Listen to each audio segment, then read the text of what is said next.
Pep Guardiola is set to evolve Manchester City's tactics as he leads the club into a new phase following a below-par season by their standards. With several key new signings, Pep will adapt his system to inject more pace, energy, and tactical flexibility while staying true to his core principles of control, fluidity, and positional play. This next season is about bouncing back, and Guardiola's tactical reinvention could be the key to making City dominant and unpredictable once again.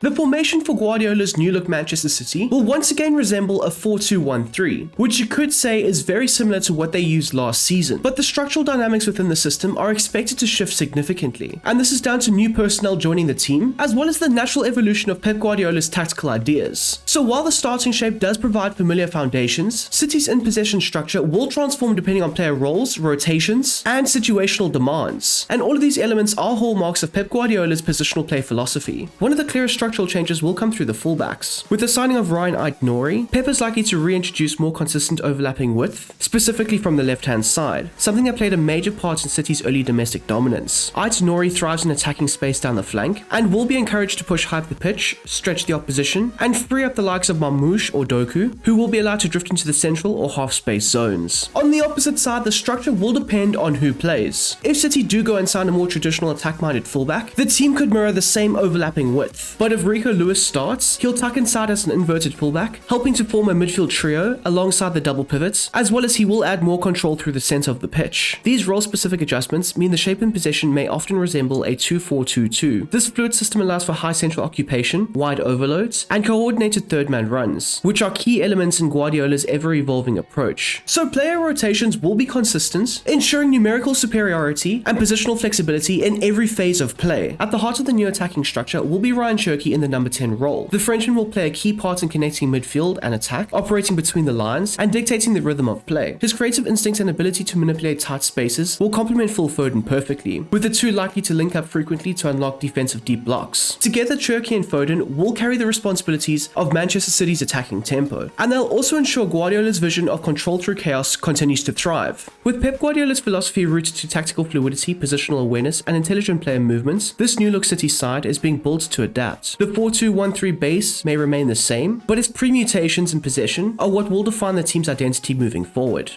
The team tactics under Pep are unlikely to shift dramatically, as his philosophy is deeply embedded into Manchester City's identity. Instead, the new signings will be expected to adapt to the well-established positional play system that the manager has honed over the years. The build-up style will remain short and patient, with the team looking to construct play from the back to maintain control, manipulate opposition structures, and establish dominance through ball circulation. Guardiola believes in drawing up the press to open up vertical lanes, and City will do this with meticulous passing sequences that invite pressure before bypassing it, and by doing so, it can open up space for the attackers like Erling Haaland to exploit. Every player will support the ball carrier, offering constant passing angles to ensure fluid progression up the pitch. The City players are coached to be hyper aware of their positioning, often rotating and interchanging to confuse their markers and open up gaps between the lines. While Guardiola prefers methodical build-up, his teams are not averse to sudden verticality, especially when the opposition's high line leaves room in behind. In these moments, City can switch gears instantly, using direct passes to find forwards, making incisive runs beyond the back line. The creative burden for breaking defensive shapes will fall on players like Phil Foden and Ryan Cherki, who will thrive in tight spaces. The manager relies on his structure occupying the right spaces, rather than just relying on individual brilliance. So these two players in particular will look to drift into pockets where their vision and close control can help unpick defenses. Meanwhile, the double pivot, along with the centre-backs, will form the structural core to City's build-up. These players must maintain composure under pressure, initiating attacks with line-breaking passes, while maintaining balance behind the ball. The addition of Tijani Reinders is very intriguing, as he brings dynamism and work rates to both drop deep besides Rodri in early build-up and join Foden and Cherki in the final third to create overloads. Pep values players who can interpret the game in different zones, and Reinders fits this mold perfectly. The right-back role will also vary depending on the personnel, but is likely to contribute to a 2-3 build-up structure alongside Rodri and Reinders. This further reinforces Pep's commitment to controlled possession and structural superiority. Ultimately, Guardiola's tactical principles of positional discipline, intelligent occupation of space and overwhelming numerical superiority in key zones will continue to define City's game, and the integration of new players into this blueprint will add fresh dimensions. But the foundation of control, calculated movements, and fluid interplay will remain untouched. The defensive approach under Pep Guardiola will maintain many of its key principles seen in previous Manchester City sides. There will be a high press designed to suffocate opponents in their own half and recover possession as early as possible. The team will be set to press in advanced zones, applying intense pressure to regain the ball quickly and assert control over both possession and territory. The manager's philosophy emphasizes the idea that defending begins the moment possession is lost, and City's shape will always be oriented to allow for immediate counter-pressing. The new additions like Aït-Nouri and Reinders will fit seamlessly into this high-octane pressing system. The Algerian brings pace and stamina to press the wide areas and immediately recover defensively, while Reinders adds a layer of intensity and energy in the central zones, which will be crucial to disrupting the opposition's build-up and forcing hurried decisions. Cherki, meanwhile, is more attacking, but he will have to buy into Guardiola's pressing scheme, and if motivated correctly, his presence in higher areas could create dangerous transition moments from turnovers, allowing City to capitalize immediately once possession is regained. The system is designed to reduce the usable playing surface for the opposition by compressing the space vertically and horizontally. The aim is to force errors, disrupt rhythm, and isolate players, all of which can lead to turnovers in dangerous areas. Rodri, as always, will be the cornerstone of defensive transitions, anchoring the midfield and ensuring the team remains compact. Alongside him, Reinders will be vital in applying secondary pressure and forming the second line of defense, effectively creating a midfield wall that's difficult to bypass. The backline, while aggressive in its starting positions, will be drilled to drop into a compact four-man structure as quick as possible when required, especially when facing counter-attacks. They'll be responsible for maintaining central compactness, defending wide overloads, and winning duels in both ground and aerial scenarios. Whether defending in a high line or slightly deeper zones, City's defenders will need to be proactive, intelligent, and precise. This structured but assertive City defensive approach will ensure that the side can dominate games not just in possession but also out of it, where the team will look to turn defense into a tool of control, suffocation,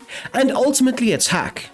Stefan Ortega will take on the role of a sweeper keeper with a build-up focus, and this position is an essential cog in the first phase of Manchester City's possession-based system. It's no secret that Guardiola demands his goalkeeper to be much more than just a shot stopper. The keeper is effectively the starting point of every single one of their attacks. Ortega will be tasked with constantly playing short passes into the centre-backs or deep-lying midfielders, helping establish numerical superiority in City's own third and allowing the team to bait the opposition press. The manager's tactical philosophy revolves around creating and exploiting space, and Ortega's calmness and composure on the ball will be crucial in drawing in pressure and then exploiting the gaps left behind. His ability to remain unfazed when pressed, combined with his technical passing range, will enable City to recycle possession smoothly and methodically push forward through the thirds. While the primary instruction will always be to try and keep the ball on the ground and build patiently, Ortega will also be expected to mix it up with the occasional lofted pass when City are looking to bypass a particular press, and in these moments he will look for the target man up front, that being Erling Haaland. The role demands high football intelligence, confidence, and flawless distribution, all of which Ortega possesses. Under Guardiola, the job won't just be about making saves, it will be about maintaining control, dictating tempo, and being the foundation of City's entire attacking structure. The backup option will be Edison, who is likely to leave City this summer, with the club looking for a replacement. The centre-back pairing for the new-look Manchester City side will feature Josko Gvardiol and Ruben Dias, both operating as defensive ball-playing defenders. In typical Guardiola fashion, these two will be heavily involved in the build-up play, often combining with the goalkeeper and double pivots to establish control in the first phase. Their primary role in possession will be to circulate the ball with composure across the back line, drawing out the opposition's press, and creating passing angles to advance play through the thirds. Diaz, who is known for his leadership and positional discipline, will help anchor the line and provide stability, while Gvardiol's return to his natural centre-back position will add crucial recovery pace to the back line to help City deal with transitions. Both defenders will be tasked with stepping into midfield when needed, carrying the ball forward to compress space, and compound pressure in the opponent's defensive setup. Pep demands that the centre-backs break lines with intelligent vertical passes, and both Diaz and Gvardiol have the technical quality and vision to find midfielders or wide attackers between the lines. Defensively, the pair will look to keep City compact and aggressive, with the aim of shutting down gaps in the defensive third, winning their individual duels, and imposing themselves physically to win back possession high up the field. Gvardiol's mobility paired with Diaz's defensive instincts make for a well-balanced centre-back duo. Should rotation or injury come into play, John Stones or the highly rated Kushinov offer solid alternatives. The fullbacks will be Ryan Aït-Nouri as a balanced wingback on the left, and Rico Lewis as a balanced relentless fullback on the right. The backups will be Nathan Ake and Mateus Nunes, who will provide options on each flank. These roles not only highlight the flexibility that Pep demands from his defenders, but also represent a shift in City's structure that leans towards both wide and central overloads. And Aitonori's arrival brings a wide presence that hints at a partial return to the overlapping fullback model that brought Pep Guardiola early success at Man City. The Algerian fullback will be given the license to surge forward, offering both overlapping and underlapping options on the left. His aggressive positioning in the final third will stretch the opposition's defensive line, creating space for the winger and midfielders to exploit. With Guardiola's emphasis on precision in wide areas, Aitonori will be expected to deliver accurate crosses, dangerous cutbacks, and play a part in creating width when the team faces compact low blocks. On the right, Rico Lewis will continue his hybrid role as an inverted fullback, slotting into the midfield during build-up phases to create numerical superiority alongside Rodri and Reinders. Lewis's technical security and spatial awareness make him an ideal piece in Guardiola's system, specifically when it comes to progressing the ball through the central zones and recycling possession when under pressure. He'll combine frequently in tight spaces with City's attacking midfielders, and may also find himself delivering chances around the edge of the box, either through cutbacks or incisive low passes. The manager requires intense focus and discipline when out of possession, and while both fullbacks will contribute heavily to the offensive mechanics, their defensive responsibilities remain critical. In transition, the wide defenders are expected to recover quickly, track opposing wingers, and prevent dangerous crosses or overloads on the flanks. Tijani, Reinders, and Rodri will be central to City's game plan, forming a balanced and technically elite midfield foundation that blends intelligence, control, and dynamism. While both players will operate in deep areas ahead of the back line, their individual roles complement each other in a way that enhances City's fluid structure, both in and out of possession. Reinders, who will operate as a build-up deep-lying playmaker, brings a level of athleticism and progressive intent that will be key to City's rhythm. The Dutch midfielder will be allowed to roam vertically through the first and second phases of build-up, often carrying the ball forward and drawing markers to create overloads. His ability to glide past pressure, link play in tight spaces, and strike from range will make him a dangerous outlet around the edge of the final third. In Guardiola's system where positional play and verticality intersect, Reinders offers the perfect tool for breaking lines and sustaining pressure in the attacking half. Rodri, meanwhile, will continue his role as a defensive deep-lying playmaker. While his primary task will be to anchor the midfield, his positional intelligence and composure under pressure allow him to act as the metronome with City's play. He will be responsible for orchestrating transitions from defense to attack, ensuring the team maintains control even under high-pressure situations. Although not a destroyer, Rodri's ability to read the game and position himself to intercept and regain possession is unmatched. His rare blend of defensive awareness and ball distribution will again be at the heart of City's midfield engine. Together, the duo will form the second wave of pressing behind the forward line. When the team lose the ball, Reinders and Rodri will be tasked with quickly compressing space in central areas, where they'll look to win back possession and immediately launch transition attacks. Their ability to smother opposition counters and recycle the ball cleanly will ensure that Manchester City maintain territorial dominance. The natural backups for these two positions will be Ilkay Gundogan and Nico Gonzalez. The number 10 role in this new look side will be occupied by Ryan Cherki, who will thrive as a build-up playmaker, a role tailored to his unique blend of technical brilliance, creativity, and spatial awareness. The Frenchman will be given the freedom to roam between the lines, drifting into pockets of space to receive the ball, link midfield to attack, and dictate the offensive tempo alongside his teammates. Cherki's presence adds a new creative spark to the team in the final third, where his ball-carrying ability and close control under pressure will allow for him to initiate and finish off intricate passing passages of play. Whether it's threading a killer ball into Haaland, combining with Foden in the right half space, or beating his man to open up a shooting lane, Cherki will be a key figure in unlocking stubborn defenses. His ability to operate in tight areas and manipulate space will suit Guardiola's positional play philosophy, where each movement off the ball creates passing angles and overloads. Out of possession, Cherki will be expected to press with purpose, closing down passing lanes and contributing to City's aggressive counter-pressing style of play. While defensive intensity is not a hallmark of his game, Guardiola will demand improvements in this area, especially given how crucial it is to win the ball back quickly and sustain pressure high up the pitch. Bernardo Silva is expected to be the primary backup option, offering a slightly different profile. The front three of Manchester City will feature Omar Mamouche as an attacking inverted forward, Erling Haaland as a classic attack poacher, and Phil Foden as a build-up wide playmaker. The backups will most likely be Jeremy Doku, Mamouche, who will shift centrally, and Savinho. Starting on the left, Mamouche will provide a direct, incisive threat. His ability to cut inside from the wing or drift into the half spaces allows him to combine with Haaland, other midfielders, or even the overlapping left back. The Egyptian's sharp finishing and vision make him a lethal threat in and around the box, capable of curling shots in from distance or delicately threading passes into dangerous areas. He'll also be integral to City's press, initiating high-intensity defensive actions alongside Haaland to disrupt build-up play and create transition opportunities. At the center of the attack, Erling Haaland will reprise his role as a ruthless and relentless finisher. While Guardiola will still demand that he link play when necessary, the primary focus will be on ensuring that he's consistently on the end of chances. Haaland's elite movement in the box box and devastating acceleration on the break make him the perfect target for vertical passes, crosses, and threaded balls through the lines. Everything about this new look setup, from the inverted wingers to the creative number 10, and even the potential of dual overlapping fullbacks, have most likely been designed to reignite Erling Haaland's goal-scoring dominance. On the right, Foden will bring balance, creativity, and control. Functioning as a wide playmaker, he'll drift inside to link with Cherki and Rico Lewis in central zones, helping to maintain fluidity and accelerate attacking moves. Foden's sharp passing, spatial awareness, and shooting from range will allow him to affect games in multiple ways, cutting in to unleash efforts on goal, or playing subtle combinations to unlock defenses. Off the ball, he remains a key pressing asset, closing down lanes and forcing turnovers in Guardiola's signature high block. Together, this front three is set to embody Guardiola's vision of positional play, where width, verticality, and intelligent movements converge to create relentless attacking sequences.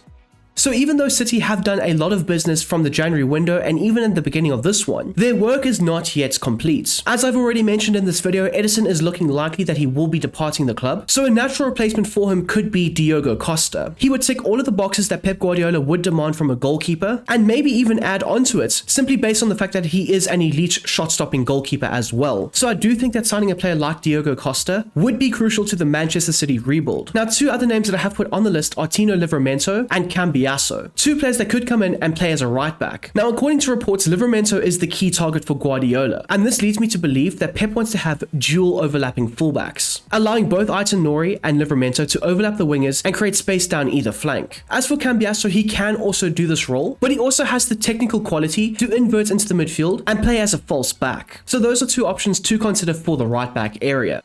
So there we go, people. That is how Pep Guardiola could possibly set up his side next season, including the new signings and maybe even one or two additions to those new signings coming into the team at a later stage. I do hope you have enjoyed this video, and if you don't mind smashing that like button down below, whilst also subscribing if you are new and you like the content. We are on the road to 30,000 subs, so if you would like to be a part of that journey, please do consider subscribing to the channel. Now, if anyone is looking for some extra content, I have recently, and when I say recently, I mean like 2 months ago, started the Brom Squad Gaming Patreon, where I create retro tactics videos, as well as I am thinking of 1 or 2 other video type ideas that I am going to try and incorporate onto the Patreon platform at some point. So if you are interested in that, the link for it will be down below in the description, right next to the link for the Brom Squad Gaming Discord, where we chat everything IRL football, as well as FIFA and FC and possibly 2K in the future. We chat about that all. So if you are interested in something like that, if you want to join the real football chats and debates and all that good stuff, please do consider joining up with the Discord. It is for free. The Patreon, not so much, but of course that is always up to you guys. And I feel like I'm done waffling. I think I'm done waffling now. So I'm going to end off the video right here, right now. Thank you so much for getting to this point and watching and supporting the channel. I'm out of here. Peace.